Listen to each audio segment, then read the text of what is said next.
اور جب صحابہ کرام رضوانullah علیہ اجمعین کے مقدمے کو ذکر کرنے کے لیے جب آتے ہیں تو حضرت ابوبکر صدیق رضی اللہ تعالیٰ عنہ کی افضلیت پر آپ کھل کے بات کرتے ہیں. سبحان اللہ. واہ واہ واہ کیا بات. اور شیخین کی توہین کرنے والوں کا پر جو خدا کا عذاب آتا ہے اس کو بھی آپ ذکر کرتے ہیں.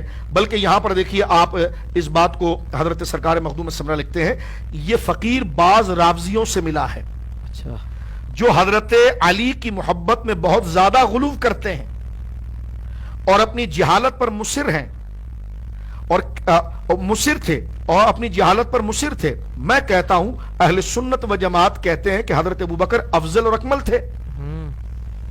روافض ترجیح و تفضیل کے قائل ہیں. اللہ. آج آپ دیکھ لیجئے یہ مسئلہ ہر خانقاہ کی اصلاح کے لیے ہے. بالکل بالکل. یہ مسئلہ ہر خانقاہ کی اصلاح کے لیے اور کہ آپ فرماتے ہیں کہ اہل سنت و جماعت نام لکھتے ہیں. آج پیر تو پسند ہی نہیں کرتا سنی نام کے لیے.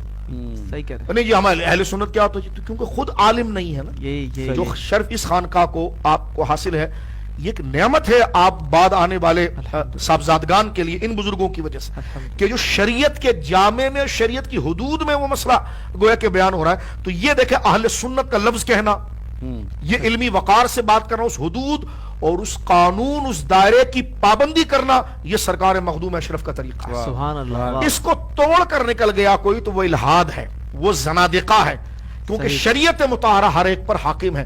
نسب کی قدر ہے لیکن شریعت اس پر مقدم ہے. صحیح. خاندان کی قدر ہے لیکن شریعت اس پر حاکم ہے. آج یہ دور چل رہا ہے کہ آپ ذکر اہل بیت کیجئے صحابہ کا نہیں کریں گے آپ. صحیح. صحابہ کا کریں گے اہل بیت کا نہیں کریں گے آپ. او بھائی ہم اتنے بزرگ خاندان کے ہیں تو اس کا مطلب ہمیں اجازت مل گئی کہ ہم عقیدے کے بارے میں جو بھی گفتگو کریں تو ایسی بے ضابطگی اس امام ربانی کی کتاب میں آپ کو نہیں ملے گی. یہ شریعت کا پابند شریعت کی حدود کی پابندی اللہ کا خوف نبی پاک صلی اللہ علیہ وسلم کی شریعت مطہرہ کا مکمل لحاظ آپ کو اس کتاب کے اندر ملے گا. آپ فرماتے ہیں اہل سنت و جماعت کہتے ہیں کہ حضرت ابوبکر صدیق افضل اور اکمل تھے. سبحان اللہ. اور روافض ترجیح و تفضیل کے قائل ہیں لیکن حضرت علی رضی اللہ تعالیٰ نے دوسروں سے تبرہ نہیں کی جیسے روافض حضرت علی کی محبت میں دوسروں سے تبرہ کرتے ہیں. یعنی اتنا کھل کے گفتگو کرنے والا واضح انداز میں. بالکل. اب آپ دیکھیے اس وقت اگر آپ اہل سنت کو بچانا چاہتے ہیں تو میں کہتا ہوں ان صوفیہ کی تعلیمات کو عام کیا جائے خانقاہوں کے اوپر کہ جو انہوں نے بیان کیا یہی حضرت غوث اعظم رضی اللہ عنہ کی غنیہ کے اندر موجود ہے. غنیہ میں کیا موجود ہے جب آپ نے روافض کے سلسلے گنوائے سرکار غوث اعظم نے فرمایا رافضی وہی ہے جو حضرت مولا علی کو تفضیل دے سب پر کیونکہ یہ مولا علی کی بے ادبی ہے. صحیح.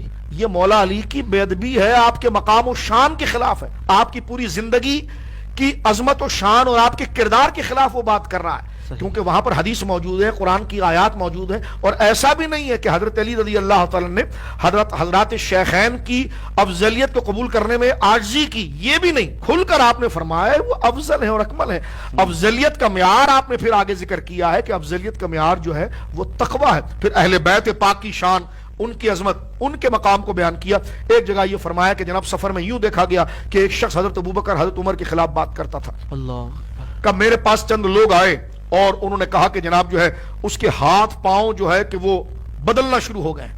تو کہا جب ہم نے جا کر اس کو دیکھا تو اس کے ہاتھ پاؤں خنزیر کے ہو گئے تھے. اللہ اکبر. یہ سرکار مخدوم سمرہ لکھ رہا ہے. فرمایا کہ وہ حضرت ابوبکر صدیق رضی اللہ تعالیٰ کے خلاف بک بک کرتا تھا. اس کا حال جو ہے کہ وہ یہ آپ دیکھیں یہ لطائف 53 اس میں آپ نے اس چیز کو واضح طور پر پھر اپنے ہاتھ آستین سے باہر نکالے جو خنزیر کے ہاتھوں کے مانند تھے. معاذ اللہ. اس کے بعد وہ ہمارے ساتھ باہر نکلا اور ہم اس جگہ پہنچے جہاں بہت سے خنزیر جمع تھے. وہاں اس نے خود کو سواری سے گرا دیا اور خنزیر کی صورت اختیار کی اور انہی میں شامل ہو گیا حتیٰ کہ پھر اسے پہچاننا ہمارے لیے مشکل ہو گیا.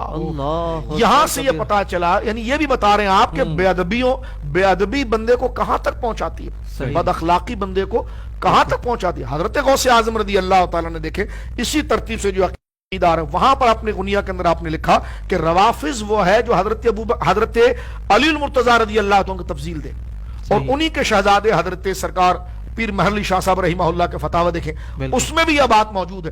تو یہ بات کرنا بے ادبی نہیں ہے یہ بات کرنا حضرت علی رضی اللہ تعالیٰ عنہ کی سچائی کا ثبوت ہے.